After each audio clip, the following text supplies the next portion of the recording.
Good morning, students. We have already started with chapter number 2, that is forms of business organization. In the very introduction of this chapter, we have learned that business organization are of 5 kinds. First one, sole proprietorship. Second, HUF, that is Hindu Undivided Family. Third, partnership. Fourth, joint stock company. Fifth, cooperative society. We have already completed with sole proprietorship with its features, merits and demerits, but we will again revise this particular first form of organization and then we will proceed further. So up till now in sole proprietorship we have learned that it is the most simplest, oldest and popular form of business organization which is run by a single person, managed, owned and controlled by a single person. He is the only person who is just enjoying all the profits and risk of the business. Then we have done with that of features or characteristics of sole proprietorship business, where we have learned that first feature, the formation of such kind of business is very simple and easy. With very little or few formalities, we can easily start with such kind of business.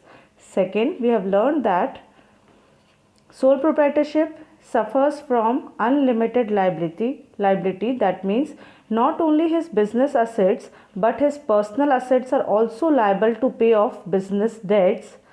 Third one, sole risk bearer. That means he is the alone person who will be bearing all the losses and risk of the business.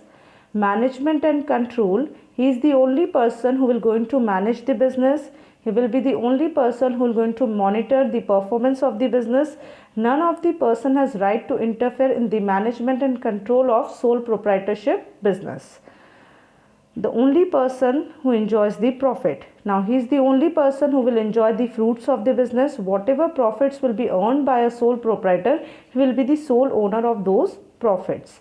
For last one, that is closure of business. Now such kind of business can be easily shut down without fulfilling any specific formalities. That means the death, lunacy, unsoundmindness of the sole proprietor can easily bring this business to shut down. Coming to that of merits or advantages of sole proprietorship business. First one, quick decision making. Now he is the alone person who will be managing and controlling the business. Alone person who will going to decide all the important things of the business. That is why it results in quick decision making. Second, easy formation and closure of business. We can easily start with such kind of business and easily shut down such business. Say a general store. जब मन चाहा अपने घर के नीचे की दुकान में लगा लिया और जब मन चाहा अपन ने इसको शट डाउन कर लिया.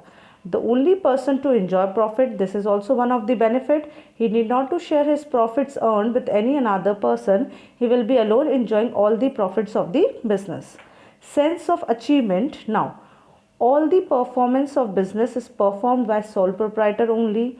All the good decisions for the business are taken by him only. So all the profits are enjoyed by sole proprietor only. This brings a sense of achievement that I am only the person who has bring such laurels to that of the business. Fifth one, confidentiality of information. All the bad and good secrets of business remains with sole proprietor only. He need not to share these kind of secret information of business with any another person. Coming to that of demerits or disadvantages of sole proprietorship business, the very first one is unlimited liability. That means this is a poor and a bad thing that not only his business assets but his personal assets are also liable to pay off the business debt. कभी भी business में उधारी होती है तो ना सिर्फ उसके बिजनेस के एसेट्स बिकाऊ होते हैं बट उसके पर्सनल एसेट्स भी बिकाऊ हो जाते हैं. That is why he suffers from unlimited liability. Second point, limited life of a business. Now, this particular business suffers from limited life. Why? Because a death, financial problem or illness of sole proprietor can come this business or can result in shutdown of such kind of business. That is why this particular kind of business suffers from limited life. And third one, limited resources. Now, the maximum financial resources for such kind of business comes from sole proprietor himself, or from majority of portion of savings, or from his limited friends and relatives. Okay, so this business suffers from limited resources as it is being run on a small scale. That is why financial resources accumulated by sole proprietor is also very less. Last one, that is limited managerial ability. Now this particular business also suffers from limited managerial ability. Why? Because a sole owner has to look after the various activities of the business like purchasing, selling, marketing, financing, and the individual person may not be excellent in performing all such activities and may able to manage the business in a proper manner. That is why this particular sole proprietorship business also suffers from managerial ability.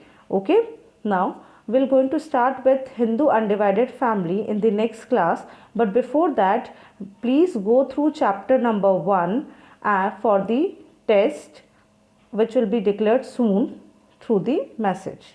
Thank you so much.